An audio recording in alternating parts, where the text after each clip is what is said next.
베이징에 도착한 김영철 북한 노동당 부위원장은 내일 미국으로 출발해 폼페이오 미 국무장관과 최종 조율에 나설 것으로 보입니다. 싱가포르에서는 북미 실무대표단이 극도의 보안 속에 정상회담 의전 등을 놓고 협상하고 있습니다.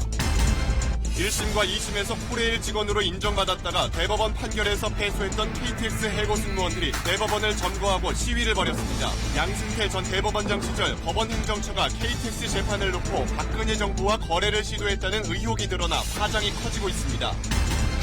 라돈 침대 사태가 불거진 지 한 달이 됐지만 매트리스 수거 작업이 지지부진해 이용자들의 불만이 쏟아지고 있습니다. 수거하는 작업자들은 안전장비도 없이 라돈에 노출돼 있습니다. 인터넷상에서 이뤄지는 개인 대 개인 간 대출을 연결해주는 P2P 대출 피해가 잇따르고 있습니다. 고수익을 기대하고 돈을 빌려주지만 대출자가 돈을 갚을 능력이 되는지는 제대로 검증되지 않고 있습니다. 경남 함안의 고속도로에서 운전자가 의식을 잃은 차량에 고의로 사고를 내 또다시 큰 사고를 막았습니다. 부주한 남성은 구급대가 올 때까지 직접 구급 조치까지 해줬습니다.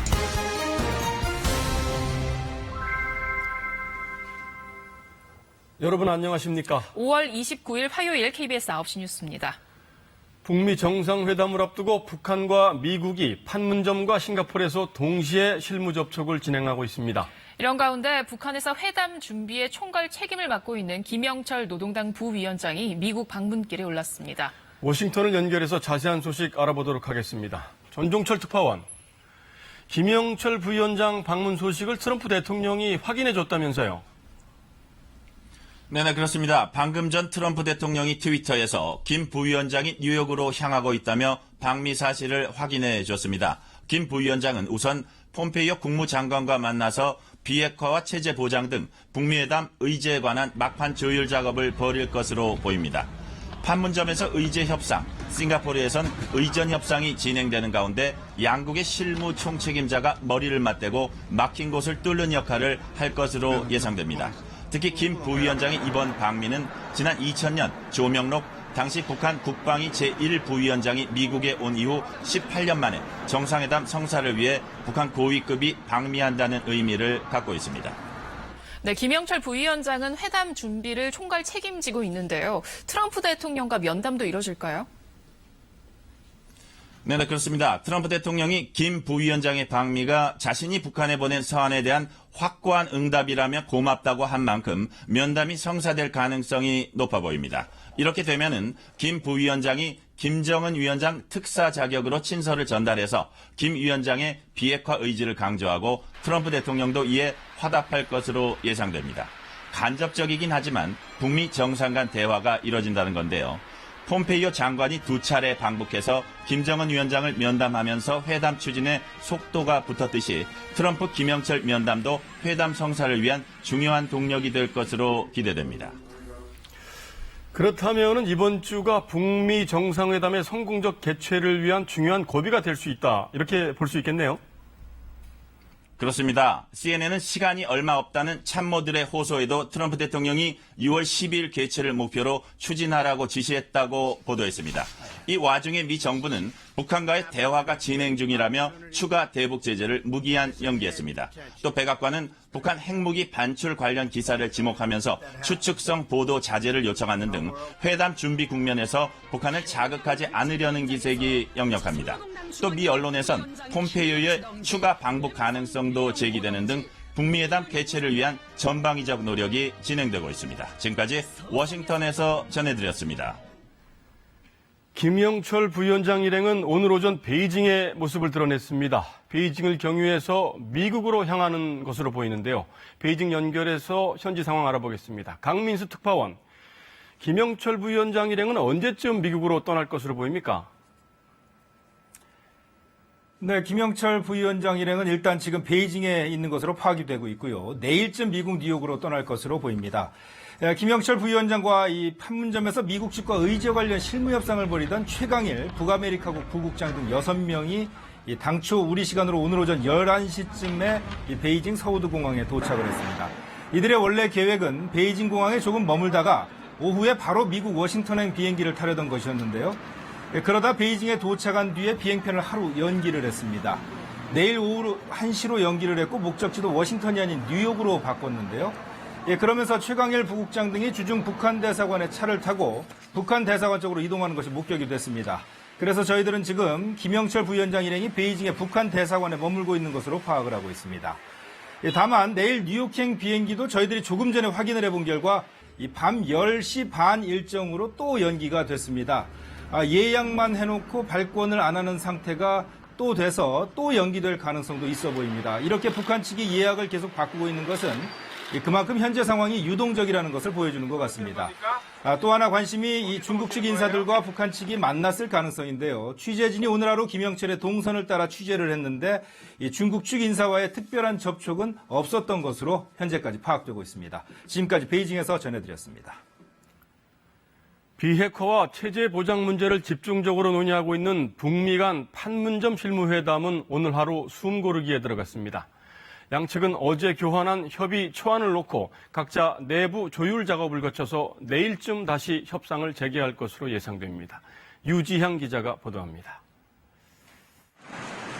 미국 실무협상팀이 머무는 호텔에서 검은색 외교 차량이 잇따라 나옵니다.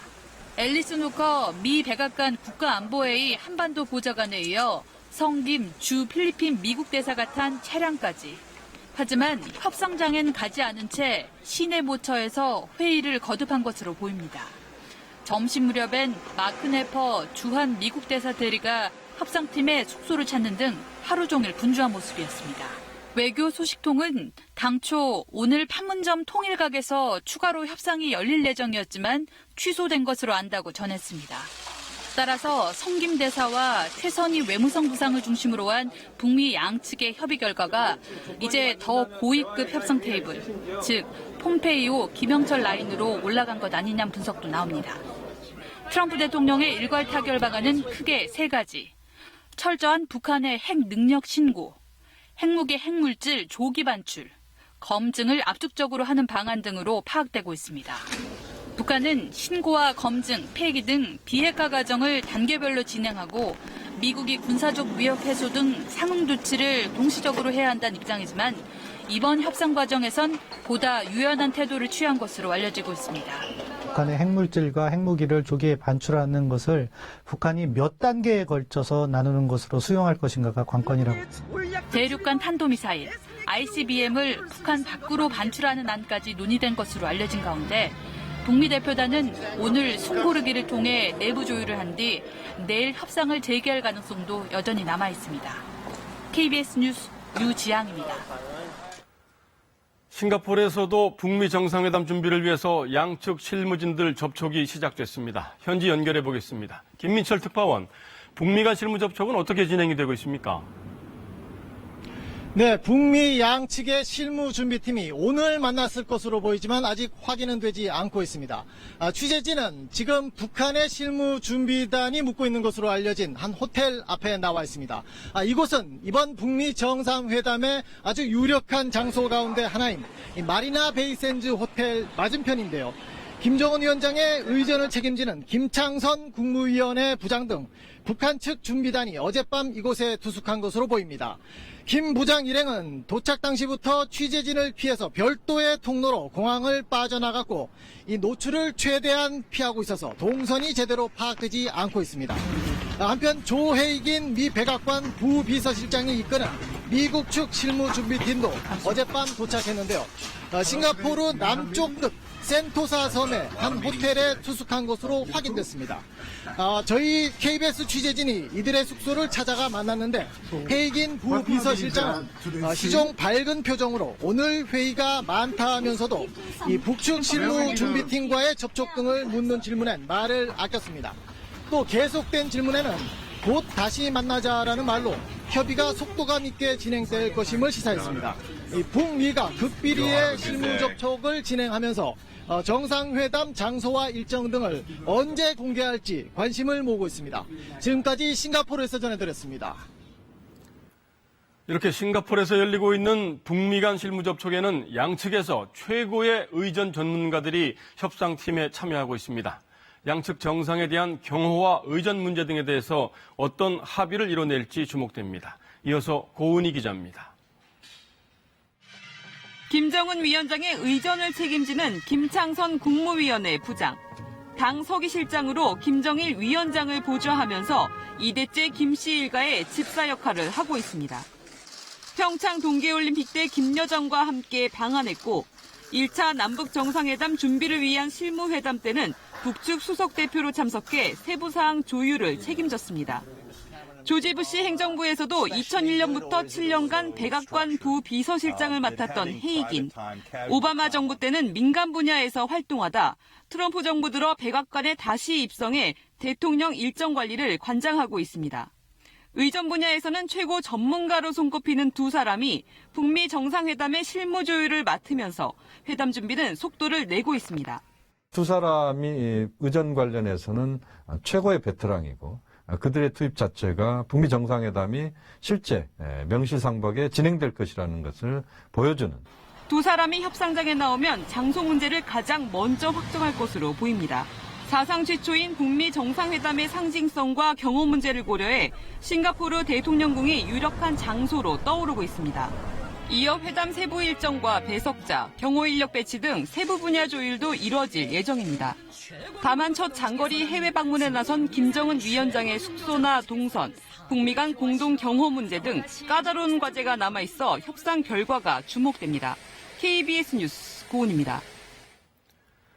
남북한 간에는 오늘 고위급 회담 대표단 명단이 확정됐습니다. 이산가족 상봉과 군사적 긴장 해소, 철도 연결 등 판문점 선언 후속 조치들이 잇따라 논의될 예정입니다. 김경진 기자의 보도입니다. 남북이 오늘 판문점을 통해 고위급 회담에 참여할 대표단 명단을 교환했습니다. 지난 26일 남북 정상회담에서 6월 1일에 고위급 회담을 열기로 결정한 지 사흘 만입니다. 대표단을 이끌 남북의 수장은 조명균 통일부 장관과 이성권 조국평화통일위원장입니다. 이들을 포함해 우리 측 5명, 북측 5명이 협상 테이블에 마주 앉게 됩니다. 가장 시급한 의제는 후속 회담 일정입니다. 이산가족 상봉 행사를 위한 적십자 회담과 군사긴장 완화를 위한 장성급 군사회담 날짜가 이번에 결정될 것으로 보입니다. 남북 간 경제협력 문제도 다뤄질 예정입니다. 김정열 국토부 2차관과 북한 김윤혁 철도성 부상이 이번 대표단 명단에 포함된 만큼 철도 연결 등 사회 간접자본 사업 협력을 놓고 머리를 맞댈 것으로 보입니다. 또 류광수 산림청 차장은 남북 간 산림 협력을, 노태강 2차관과 원기루 체육성 부상은 8월 아시안게임의 남북 공동 진출을 논의할 것으로 전해졌습니다. 정부는 이번 고위급 회담을 통해 판문점 선언을 신속하고 체계적으로 이행해 나가기 위한 방안들을 북측과 협의할 예정입니다. 다만 남북 간 경제 협력은 비핵화 타결이 된 뒤 본격적으로 진행될 수 있기 때문에 이번 회담에선 구체적인 논의를 하기보다는 후속 작업에 대한 의견 교환이 이루어질 것으로 예상됩니다. KBS 뉴스 김경진입니다. 이렇게 남북한 간의 판문점 선언 이행을 위한 준비가 잘 진행되는 듯 보이지만은 아직도 안심하긴 이릅니다. 북한 관영 매체들이 또 한미 간 연합 군사훈련과 집단 탈북한 북한 식당 여종업원들 송환 문제를 거론하고 나섰기 때문입니다. 계속해서 허유진 기자입니다. 북한이 관영 매체를 통해 유경식당 여종업원 송환 문제를 다시 꺼내들었습니다. 조선중앙통신은 여종업원 송환을 거부한다면 판문점 선언을 역행하는 범죄 행위라고 주장했습니다. 당기관지 노동신문은 한미연합 군사훈련을 자제하라고 촉구했습니다. 미국이 회담을 진심으로 바란다면 상대를 위협하고 공갈하는 노름을 하지 말아야 한다고 주장했습니다. 이 여름 훈련을 좀 축소시킨다든가 특히 미국의 어떤 전략 자산을 못 들어오게 좀 차단하는 어떤 그런 효과를 사전에 이야기하고 그러한 어떤 의제가 될 수 있다는 것을 사전에 이제 통보하는 어떤 그런 효과도 분명히 있다고 생각합니다. 이에 대해 우리 정부는 한미연합훈련은 동맹의 문제로 남북 간 의제가 될 수 없음을 분명히 밝혔습니다. 저희가 방어적으로 해왔던 연례적인 훈련이기 때문에 현재까지는 특별한 변동 없이 가는 걸로 알고 있습니다. 또 유경식당 여종업원들은 자유의사로 탈북했다는 입장입니다. 남북 고위급 회담의 재개를 앞두고 북한이 선제적 조치를 요구할 경우 협상의 난항이 예상됩니다. KBS 뉴스 허유진입니다. KTX 해고 승무원들이 오늘 대법원 청사를 기습 점거했습니다. 양승태 대법원장 재직 시절 재판을 이용해 박근혜 정부와 거래를 했다는 의혹이 제기되면서 해당 판결 당사자들이 시위에 나선 겁니다. 김유대 기자가 보도합니다.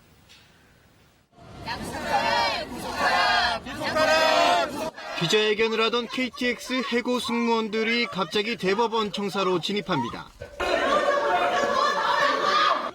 결국 대법정까지 밀고 들어갔습니다. 2015년 2월 이 법정에서 KTX 승무원은 코레일 직원이 아니란 판결이 내려졌습니다. 코레일 직원이라는 1심과 2심 판결을 뒤집은 겁니다. 이 판결로 승무원들은 정리해고됐고 회사에 1억 원씩을 물어내기도 했습니다. 면담 날짜를 할 수 있도록 해주셔야 돼요. 왜냐하면 저희가 너무 억울하고요.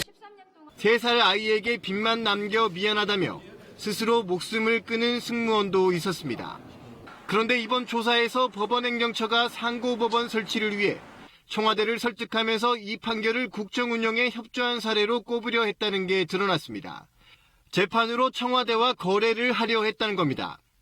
그 대법원의 판결 이후에 한 명이 제 친구가 죽었습니다. 정말 이야말로 분명한 사법살인이라고 생각하고 또 다른 의혹을 받는 정교조 법외노조 판결과 관련해 정교조 역시 원천무효라고 반발했습니다. 법원 안팎에선 양승태 전 대법원장을 포함한 관련자를 고발하라는 목소리가 높습니다. 제가 어떤 하나의 대책을 가지고 지금 일을 하는 것 아닙니다. 따라서 모든 것을 열려 있다는 말씀을 다시 드리겠습니다.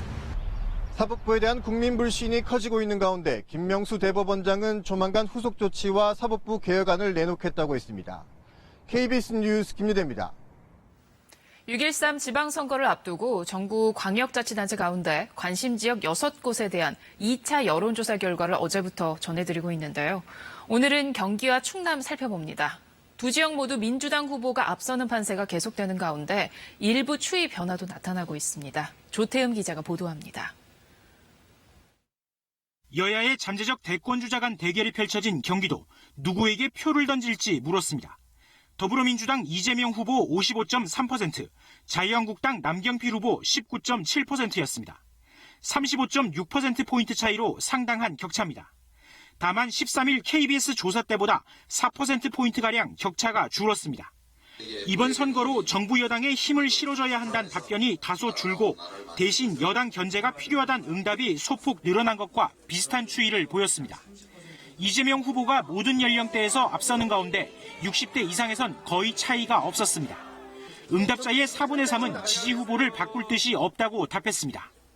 충남에선 더불어민주당 양승조 후보 49.1%, 자유한국당 이인재 후보 20.3%로 나타났습니다. 당선 가능성에선 그 격차를 더 벌렸습니다. 반드시 투표하겠다는 응답자가 80% 수준, 70%는 현재 지지 후보를 유지하겠다고 답했습니다. 최근에 한반도 이슈가 이번 선거에 영향을 미칠 것이란 응답은 경기와 충남 모두에서 60% 안팎이었고 이른바 드루킹 사건의 영향 여부에 대한 응답은 팽팽히 엇갈렸습니다. 이번 조사는 KBS가 한국리서치에 의뢰해 경기와 충남의 만 19세 이상 남녀 800명씩을 대상으로 25일과 26일 유무선 전화조사 방식으로 진행했으며 신뢰 수준 95%에 표본 오차 플러스 마이너스 3.5%포인트입니다. KBS 뉴스 조태흠입니다. 이번 지방선거와 함께 치러지는 국회의원 재보궐선거에도 여야가 총력을 기울이고 있습니다. 선거구가 전국 12곳에 분포돼 있어 미니 총선으로 불리는 데다 선거 결과에 따라 원내 일당이 바뀔 수도 있습니다. 보도에 황현택 기자입니다. 서울 송파을은 재보궐선거 최대 격전지로 꼽힙니다. 더불어민주당은 문재인 대통령의 복심으로 불리는 3선의 최재성 후보를 내세웠습니다. 여소야대 상황에서 이 재보궐선거 향배가 어떻게 되느냐, 이걸로 향후 전국이 사실은 분수령이 되는. 자유한국당은 홍준표 대표가 영입에 공을 들인 아나운서 출신 배현진 후보가 나섭니다. 제가 그 정치를 해온 적이 없기 때문에 우리가 알고 있는 대의민주주의, 말씀을 듣고 그대로 실천하는 그런 쉬운 정치할 겁니다.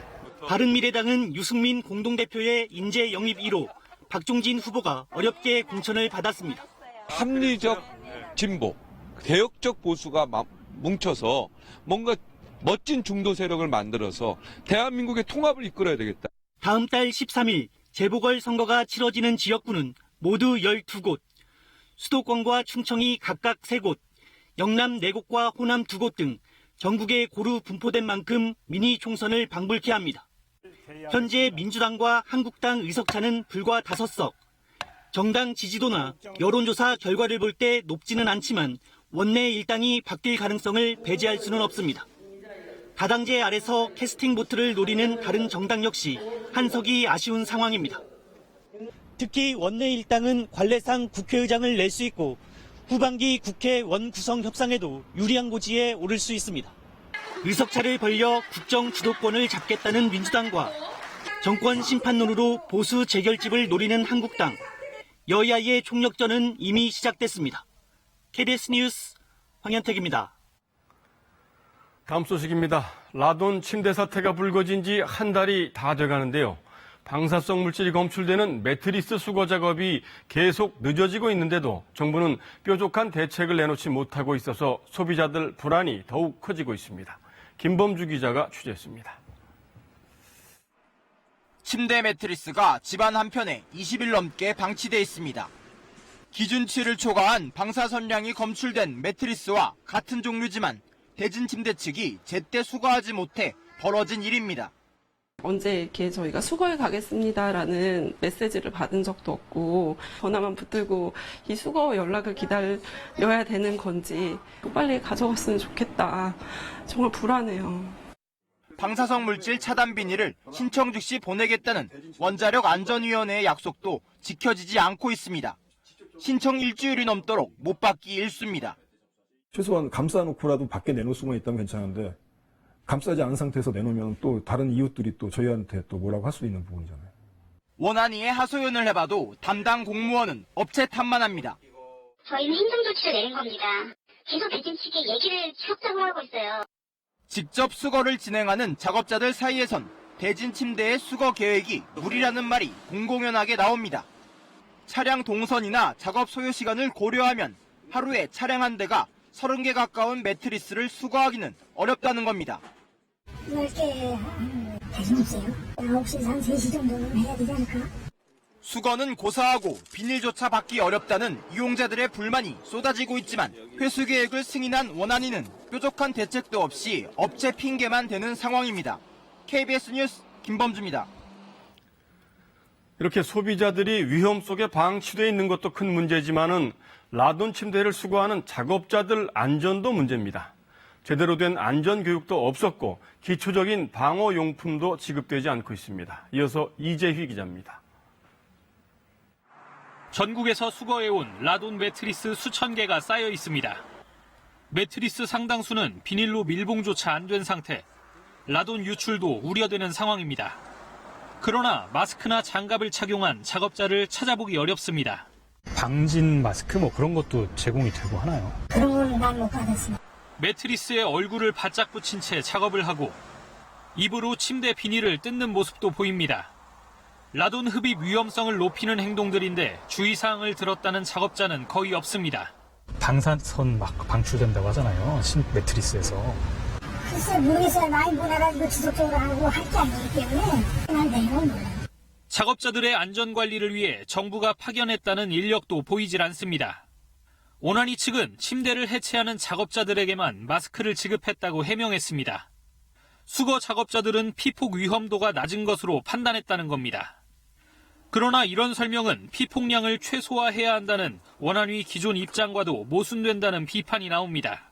무조건 노출 안 되는 게 맞는 거고요. 안 되도록 하는 게 위험이 있다는 걸 작업자들에게 얘기하고 보호에 관한 기본적인 가이드라인을 원안위가 줘야죠. 원안위 내부에서도 라돈 침대 수거와 폐기를 담당하는 작업자에 대한 안전 지침을 마련해야 한다는 지적이 나오고 있습니다. KBS 뉴스 이재입니다. 요즘 고수익을 보장한다면서 인터넷을 통해서 개인 간 금융거래나 대출 거래를 중개하는 이른바 P2P 금융업체들이 많이 생겨났는데요.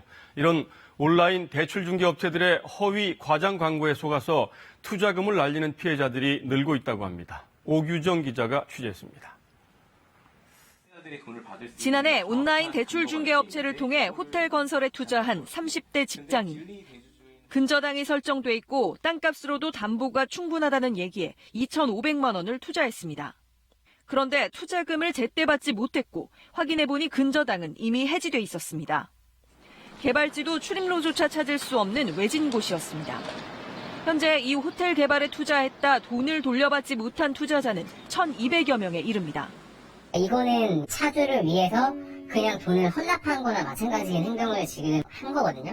의도가 있다고 봤고 상식적으로 할 수 없는 행동들을 했기 때문에. 또 다른 중개업체, 중고차 매매업체에 돈을 빌려주면 연 16%의 이자를 보장해주겠다며 12억 4천만 원을 끌어모았지만 대표는 잠적했습니다. 인터넷에 올린 중고차 업체 사진도 가짜였습니다. 온라인 대출 중개업체 이용자들의 90% 가까이는 20대에서 40대, 주로 200에서 300만 원의 소액 투자자들입니다. 은행 이자는 뭐 2%대 이렇게밖에 안 되니까 생활비에서 조금씩 아껴가지고 이렇게 적금식으로 넣으면 목돈이 마련되겠다. 현재 금융감독원에 등록돼 있는 온라인 대출 중개업체는 206곳, 대출금 규모도 1조 원을 넘어섰습니다. KBS 뉴스 오규정입니다. 네, 보신 것처럼 P2P 금융대출의 문제점을 취재한 오규정 기자가 이 자리에 나와 있습니다. 보다 자세한 얘기 함께 나눠보도록 하겠습니다. 우 기자 어서 오십시오. 네. P2P 대출 좀 생소한 용어인데요. 먼저 개념부터 좀 간단히 설명해 주시죠. P2P라는 말이 좀 생소하실 텐데요. 그러니까 피어 투 피어, 그러니까 개인 간 개인이라는 뜻입니다. 네. 원래는 컴퓨터 용어인데요. 네. 간단히 말해서 P2P 대출은 온라인상에서 개인 간에 이루어지는 대출을 의미합니다. 예를 들어서 좀 설명을 해보면 이 사업 자금이 필요한 사람이 온라인 대출 중개 업체에다 투자자를 모집해서 나한테 돈을 얼마간 빌려주면 여기에 이자를 쳐서 주겠다고 합니다. 그러면 업체는 이 내용을 인터넷에 올려서 투자자를 끌어모으고 모인 돈을 받아서 다시 빌려주는 거죠. 그래서 이자를 다시 받고 투자자들에게 다시 나눠주는 그런 구조로 돼 있습니다. 그리고 업체는 중간에서 중개 수수료를 챙기는 구조입니다. 보통 저신용자들이 이런 온라인 대출 중개 업체를 많이 이용을 하고요. 그리고 돈을 빌려주는 사람도 이자 수익이 발생하니까 이자 수익률이 높게 제시되다 보니 관심이 많습니다. 설명대로라면은 이용하기 편하고 수익률도 높고 금융회사로서 여러 가지 장점이 있는 거 아니겠습니까? 네, 그렇습니다. 그런데 이 업체들이 일반 금융회사처럼 각종 대출 상품을 심사할 능력이 있는지는 좀 따져봐야 할 부분입니다. 왜냐하면 상당수 업체들의 그 대출 심사를 담당하는 직원이 적게는 1명에서 많게는 3명에 불과한 상황이거든요. 네.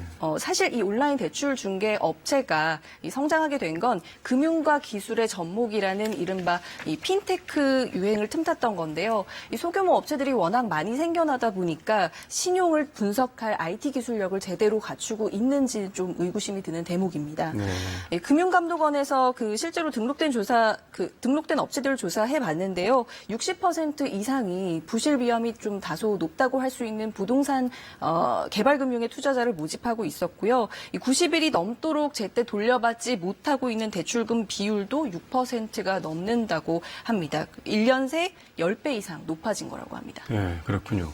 이 부동산 개발이라는 게 통상 위험성이 높기 마련인데 그러면 피해 가능성도 그만큼 높은 거 아닌가요? 네, 그렇습니다. 시장 규모가 좀 커지면서 피해 사례도 급격하게 늘고 있는 추세인데요. 네. 취재를 해봤더니 가짜 상품으로 투자자를 모집을 했다가 사기 혐의로 경찰 수사를 받고 있는 중개업체가 현재 3곳이 있고요. 네. 그리고 파산하거나 아예 대표가 잠적한 곳도 있습니다. 피해자 수도 수천 명에 이르고요. 피해액도 수십억대에 이릅니다. 이렇게 부실 위험이 높으면 금융당국에서 건전성 감독을 잘 하면 되는 거 아닌가요? 네, 그러면 되는데 이 온라인 대출 중개 업체는 법상 금융회사가 아닙니다. 그렇다 보니까 규제할 근거도 없고 당연히 이 금융감독의 관리 감독이 쉽지 않은 상황입니다. 피해 사례가 많이 신고되다 보니 금감원에서 고육지책으로 지난 3월부터 이들 업체를 대부업체로 등록을 하도록 했습니다. 그러니까 대부업법의 적용을 받도록 하겠다는 건데요. 근데 대부업법에는 채무자를 보호하는 조항은 있지만 이 투자자를 보호하는 규정은 없습니다. 그러니까 결국 문제가 생겼을 때 중개업체의 법적 책임을 물을 수 있는 제도적 장치가 마련돼야 한다는 그런 목소리가 높습니다. 그렇군요. 중개업체의 법적 책임을 강화해야 된다. 이런 말씀이시죠? 네, 오늘 설명 잘 들었습니다. 다음 소식입니다. 얼마 전 고의로 교통사고를 내 더 큰 사고를 막은 의인이 화제가 됐는데요. 오늘 경남 함안의 고속도로에서도 의식을 잃은 운전자의 차량에 자신의 차를 부딪혀 운전자를 구조한 일이 있었습니다. 박상현 기자입니다. 고속도로를 달리던 화물차가 중앙분리대에 부딪힙니다. 갑자기 차선을 넘더니 갓길 쪽으로 향합니다. 뒤따르던 승용차 운전자가 화물차를 추월해 앞을 가로막습니다. 자신의 차로 서너 차례 부딪혀 속도를 줄인 뒤 갓길에 세웁니다. 화물차는 중앙분리대를 들이받고도 300여 미터를 더 달리다 승용차가 일부러 사고를 내면서 가까스로 이곳에 멈춰섰습니다. 뇌전증을 앓던 화물차 운전자가 정신을 잃은 걸 보고 황급히 2차 사고를 막은 겁니다. 1차 추돌을 딱 했을 때는 저도 솔직히 좀 겁이 났어요. 그 당시 그 상황이었으면은, 그 상황을 본 사람이면은 누구나 그렇게 하지 않았겠나. 박 씨는 직접 119에 신고한 뒤 40대 화물차 운전자를 응급 조치하고 구급대원이 병원으로 옮길 때까지 자리를 지켰습니다. 화물차 운전자는 생명에 지장이 없는 것으로 알려졌습니다. 도착했을 당시 차량이 탈출한 상태였고 매우 횡설수설하고 있는 상태라 더 이상의 운전은 불가할 것 같다고 생각되었습니다. 경찰은 박 씨에게 고의사고 책임을 묻지 않기로 하는 한편 감사장 수여를 검토하고 있습니다.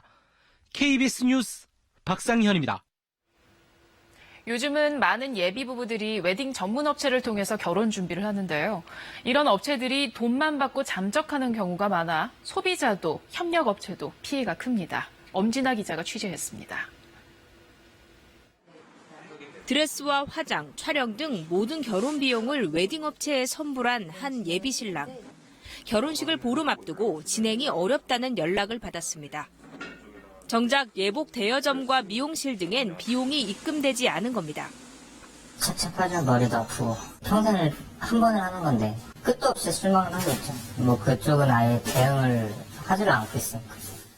해당 웨딩업체에 협력사 직원들이 서성이 다 돌아갑니다. 업체 대표도 직원도 연락이 끊겼습니다.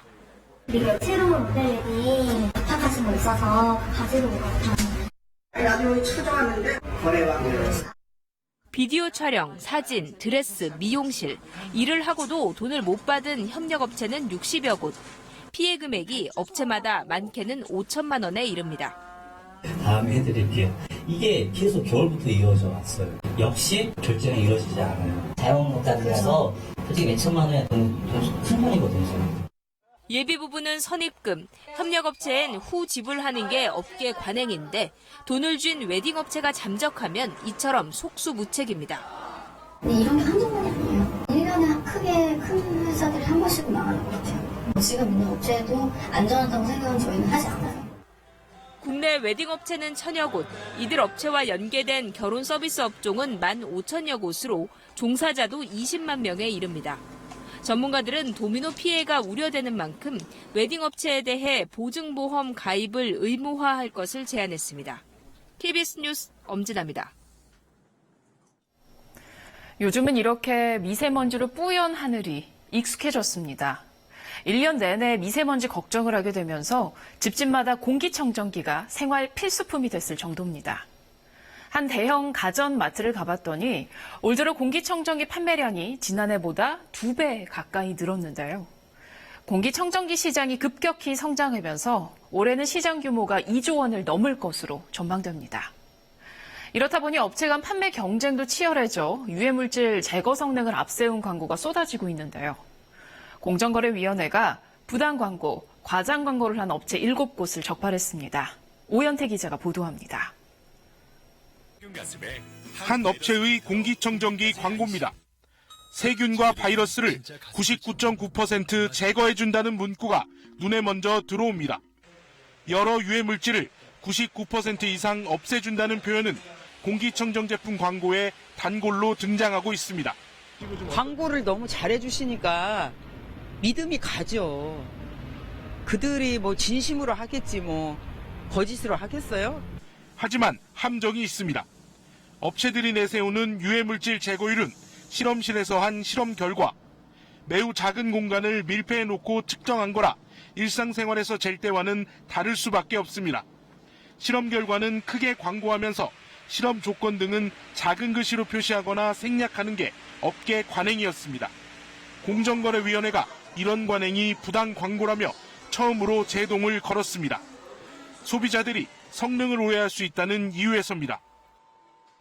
소비자들의 생활 환경과는 상당한 차이가 존재하는 그런 실험 결과를 가지고 제품의 일반적인 성능인 것처럼 광고를 했다는 판단입니다.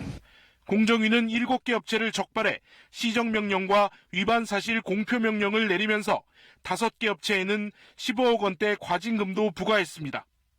또 성능 실험 결과를 활용하는 광고가 어떠한 내용을 담아야 하는지 가이드라인을 마련하기로 했습니다. KBS 뉴스 오연태입니다. 충청권 지역 주민들 식수원인 대청호는 해마다 반복되는 녹조 현상이 큰 골칫거리인데요. 올해도 녹조 발생의 주범으로 꼽히는 가축 분뇨가 곳곳에 방출돼 있어서 식수 오염 사태가 또 재발되지 않을까 걱정이 크다고 합니다. 김진호 기자가 취재했습니다. 도로 한복판에 가축 분뇨 더미 150톤가량이 무더기로 쌓여 있습니다. 제대로 덮여 있지 않고 그나마 덮어놓은 것도 새까만 침출수가 줄줄 흐릅니다. 모두 불법입니다. 이곳과 인근 하천과의 거리는 불과 50m 남짓입니다. 비가 오면 이 농수로를 따라 분뇨가 하천에 유입될 수밖에 없습니다. 하천은 북쪽에서 내려온 또 다른 물줄기와 만나고 중부권 최대 식수원 대청호로 흘러듭니다. 하천이 자정 정화 능력을 상실하고 그 물이 대형 호수로 유입되기 때문에 대형 호수에도 큰 영향을 미칠 수가 있습니다. 비만 오면 언제든 400만 명의 식수원 대청호로 흘러들 수밖에 없는 가축 분뇨 침출수. 오염 농도는 얼마나 될까? 녹조 유발 물질 농도가 부영양화 기준치의 17,000배를 넘어섭니다. 소량의 가축 분뇨로도 녹조를 발생시킬 수 있는 겁니다. 방치축분에 의한 침출수의 수질 농도가 워낙 높기 때문에 녹조 발생의 주요한 인자로 작용하고 있습니다. 가축 분뇨는 축산 농가에서도 쌓아두지만 대부분은 단속이 느슨한 경작 농가가 사들인 겁니다. 가축 분뇨가 일반 퇴비보다 반값 이상 싸기 때문입니다. 전부 사오는 게 이게 15단 남부 하나에 20만 원씩 주고 전부 사오는 거 이게 가축 먹이는 거 하면 돼요. 한강과 낙동강에서 벌써 유해 남조류가 출현한 상황. 침출수가 쏟아질 장마까지는 이제 겨우 한 달 남았습니다. KBS 뉴스 김진호입니다. 삼성이나 현대 같은 대기업들이 사옥 앞에서 집회를 하지 못하도록 사전에 집회 신고를 해놓는 행태는 집회 자유를 제한하기 때문에 인권 침해라는 국가인권위원회 결정이 얼마 전에 나왔었죠. 그 이후에 대기업들이 얼마나 달라졌는지 살펴봤더니 결과는 역시 실망스러운 수준이었습니다. 박민철 기자가 취재했습니다. 현대자동차 그룹 본사 앞 어깨띠를 두른 남성들이 서 있습니다. 경찰엔 임직원 결의대회라고 신고된 집회입니다. 하지만 구호는커녕 흔한 피켓팅조차 하지 않습니다. 지난 10일부터 3차례에 걸쳐 취재진이 지켜봤지만 흔한 집회 모습은 전혀 찾아볼 수 없었습니다. 몇 년째 이어지고 있는 수상한 집회. 현대차는 일종의 캠페인이라고 말합니다. 회사 앞에서 벌어지는 무분별한 집회들을 줄이자는 계도 차원에서 우리가 회사에서 캠페인을 진행하는 거다. 목적은 다른 데 있습니다. 같은 장소에서 노동자들의 집회가 열리는 날 농역들과 합세 북한 방어에 나섭니다. 취재진 카메라를 손으로 내려치고 길목을 막아서기도 합니다.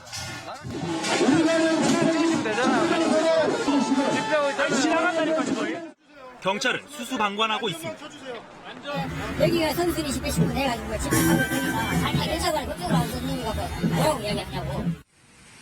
인권위는 지난 10일 현대차의 알박기 집회를 방치하지 말고 경찰이 적극 조율하라고 권고했습니다.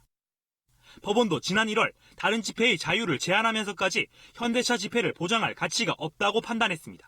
하지만 현장에선 아무 변화가 없습니다.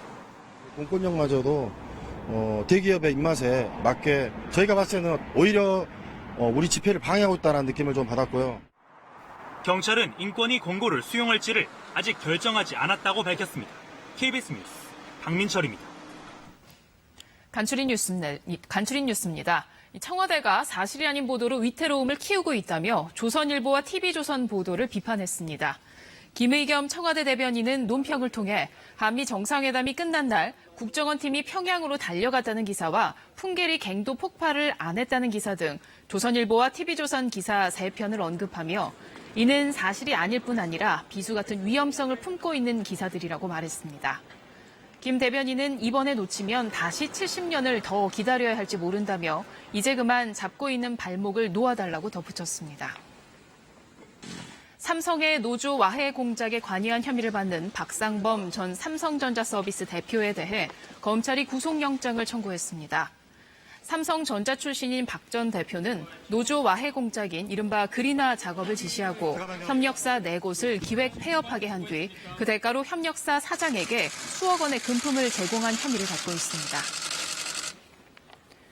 오늘 오후 4시 17분쯤 대전시 유성구 한화 대전 공장에서 폭발로 추정되는 불이 나 근로자 23살 김모 씨 등 2명이 숨지고 7명이 중경상을 입었습니다.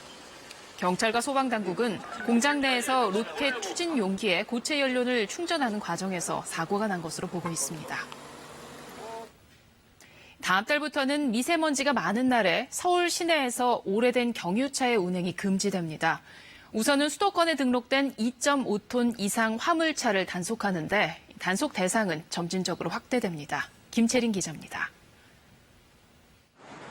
미세먼지 비상 저감 조치가 발령된 지난 3월 서울 모습입니다. 출근길 시민들은 모두 마스크를 썼고 구청 공영 주차장도 폐쇄됐습니다. 초미세먼지 농도가 83 마이크로그램으로 나쁨 단계를 기록했습니다. 다음 달부터는 이런 날 서울 전역에 노후 경유차는 다닐 수 없습니다. 2006년 이전에 등록된 경유차 가운데 저공해 장치가 없는 차량이 대상입니다. 우선 2.5톤 이상 경유 화물차 32만여 대에 운행 제한이 적용되고 내년 3월부터는 2.5톤 이하 경유차와 지방 등록 차량, 장애인 차량도 포함됩니다. 이를 어기고 운행하다 적발되면 과태료 10만 원을 내야 합니다. 생계형 운전자를 중심으로 우려도 나왔지만 예외를 인정하지 않기로 했습니다. 짐을 안 실으려고 하더라고요. 서울 시내 안 들어오려고 그러니까 카메라가 다 달려가지고 앞으로 더 심해질 것 같아요. 서민 부담을 덜기 위해 정부와 서울시는 폐차 보조금과 매연 저감장치 예산을 확보해 지원하고 있습니다. 조기 폐차 보조금도 있고 그다음에 매연 저감 장치를 다실 경우에는 국고보조금 90%에 자부담 10%로 해서 지금 지원을 하는 제도가 있습니다. 외부에서 유입되는 오염원을 뺀 서울의 순수 미세먼지 배출 요인에서 차량으로 인한 오염은 난방 다음으로 높습니다. 이 때문에 서울시는 운행 제한 당일 경유차에서 발생되는 미세먼지 배출이 20에서 40% 줄어들 것으로 기대하고 있습니다. KBS 뉴스 김채린입니다.